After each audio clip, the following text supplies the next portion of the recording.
Hello and welcome to another privacy chat. I am Nick Merker. I'm the chair of Ice Miller's Data Security and Privacy Practice. You can email me at nick@icemiller.com or I am at nmerker at any of the properties on the right there: Twitch, Instagram, YouTube, Twitter, or Facebook. And this is Privacy Chat. Today we're going to talk about remote work again. And this privacy chat is designed to be a quick, maybe 10 to 20 minutes. This might even be shorter than that, just update on things to consider related to this kind of new environment that we're in. And remote work is the item that I'm getting kind of the most client engagement on. And so I want to give you an update about what I've seen in the last week or so with remote work. The first thing I'll start with is something that I saw yesterday. This is from the NASA CIO. This was an agency-wide memo. You can download this at spaceref.com, the link in the upper left here. And in short, what this is talking about is a memo on the increase of cyber threats during coronavirus or pandemic. This came out on Monday. As you may have remembered in the first remote work kind of privacy chat that I did, I was talking about how the increase in cyber threats is going to be prevalent in this situation due to remote work in particular, and that is exactly what NASA is talking about here. They go on to say that, hey, there's new cyber attacks guarding personnel required to work from home. They've seen a doubling of these are the bullets: the doubling of email phishing attempts, an exponential increase in malware attack on NASA systems, and a double of mitigation blocking of NASA systems trying to access malicious sites, often unknowingly, due to users accessing the internet. So let's kind of break down all three of these. The first is a doubling of phishing attacks. As I mentioned in my first remote work, that attackers are going to figure out how to get in the middle of your business processes that now have to change because folks are at home. And that's what NASA is talking about here, where you're now at home. An attacker knows you're at home. You're communicating via email to basically all your employees, and the attacker is trying to get in the middle of that in order to exploit whatever they can. The second thing is an exponential increase in malware attacks on NASA systems. This really, I'm not sure that this is an interesting one to me, because I don't know why attackers would be focusing in on new malware attacks when that landscape hasn't really changed. The systems that you use today, outside of the ones that you use for remote work support, really probably haven't changed. So this may be an increase in malware attacks on NASA systems. Really, the whole byproduct of this could be because attackers are at home. And attackers who are at home have nothing to do, and so they're attacking more than they were when they weren't under quarantine. That could be a byproduct of this. So that's the only way I can explain this second bullet. But the double number of mitigation blocking of NASA systems trying to access malicious sites. This one is really interesting because I'm guessing here, but to me, that means that NASA employees are VPN'd into the NASA network, or maybe they're on Citrix, or they're using some VIM technology where they're the virtualized desktop technology, where they're inside the NASA network while they're at home, and they're just accessing the internet like they would when they're sitting at home. And they may forget that they're inside NASA systems, and they may go to websites that they should not be going to, or they may click a link and go to websites they shouldn't be going to. And so they're showing a double of mitigation blocking of NASA systems that are trying to access malicious sites from employees clicking those links. So that's really interesting. And none of these three bullets are new things. Nothing in those bullets says new attack. They say doubling of phishing attempts. Well, phishing has been around forever. Exponential increase in malware attacks. Malware attacks have been around forever. And double of mitigation blocking of NASA systems trying to access malicious sites. We've had web proxy solutions around forever. So none of this is new. It's just that attackers are now trying to exploit the fact that folks are working from home. NASA said, of course, continue your vigilance as you use NASA systems and extend this to your home computer usage as well. Nothing new there either. So NASA's giving you background on this, and they said, hey, what's happening here is exactly what I've been saying, that that cyber criminals are using the pandemic to exploit and target electronic devices, networks, and personal devices. They're trying to access sensitive information, username and passwords, denial of service attacks, spread disinformation, carry out scams. And they want to do this to try to, at the end of the day, get money. Lures for include donations, updates on virus transmission, safety measures, tax refunds, etc. These attackers want money and they want it today, and they're trying to exploit your teleworking environment to get there. So the way that these work with these phishing attacks, as I'm sure you're aware, is they either try traditional kind of business email compromise, they try to get you to do something that you shouldn't do by sending you an email, or they send you a link to click that will install malware on your computer or have you put in your username and password on some attacker portal that looks like a company portal. Those are the most common attacks. And in addition, if you go back, the third bullet, that folks are just clicking links or going to websites that they shouldn't get. And there's maybe drive-by ransomware. Maybe there's advertisements that the attackers want you to click. All sorts of things that can take you to bad sites that attackers are trying to exploit. So this is just interesting that NASA's come out and said, hey, this is a real thing. And their what to expect is that, this is going to continue happening. And be careful. And this is exactly correct. Attackers are going to continue doing this because it's working. Phishing and business email compromise, although they're the most simple attacks in the world, attackers have done it for multiple years because it works. And the attackers are not going to stop, especially in this type of situation, because there's more opportunity.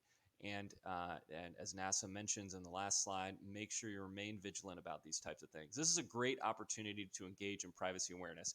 Actually, so I was in preparation for this video today. I got a phishing email on my phone, and it purported to be an invoice from a law firm, and it had a PDF attached. And I clicked it because I wanted to use it for this presentation, and it was my own law firm conducting privacy awareness training on me, so I had to take a little training. But it's good that folks are doing that privacy awareness, that phishing awareness training right now, because the attackers are doing it for real, and you need your employees to be prepared for these things before you fall prey to one of these attacks. Um, but if you do fall prey to one of these attacks, it's also a great time to update your incident response plan. I was talking to a client just last week about conducting a 100% remote tabletop drill.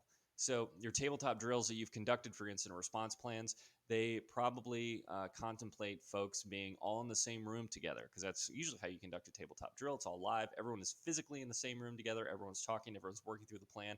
And I know that's not how an incident actually works, but that's how tabletop drills usually work. And now that's completely different. So you're even more removed from where you were. If you had a real incident today, how would you communicate with your employees? What would you be doing? Would you have an all hands meeting on WebEx? Would you have an instant response conference bridge or Zoom meeting set up? Would you talk through FaceTime? What would you do in order to react to the incident? Would someone have to go into the office, even though we're at a work from home period for most companies? Just how would this work? And so that's something that I was talking with a client last week that I think it's valuable to do now, to prepare for an event right now before one happens and you have no idea what's going on because people are working from home. I also want to note that ransomware is on the rise, and they are targeting critical healthcare institutions. So, ransomware, if you're not familiar, is an attacker puts a piece of malware on your computer, and that malware will encrypt whatever it can encrypt. And the old school types of malware, it would just encrypt your local documents folder. But now they encrypt your local documents folder. They also encrypt any network drives you have write access to, and they browse around everything that they can find that they can encrypt.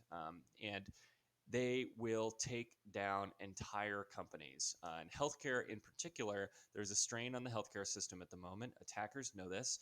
And if they can get ransomware on some hospital, they are more likely to get paid out than they were a month ago, meaning the hospital doesn't have time to restore from backup. The hospital doesn't have time to go and use paper records because they're overwhelmed because of this pandemic.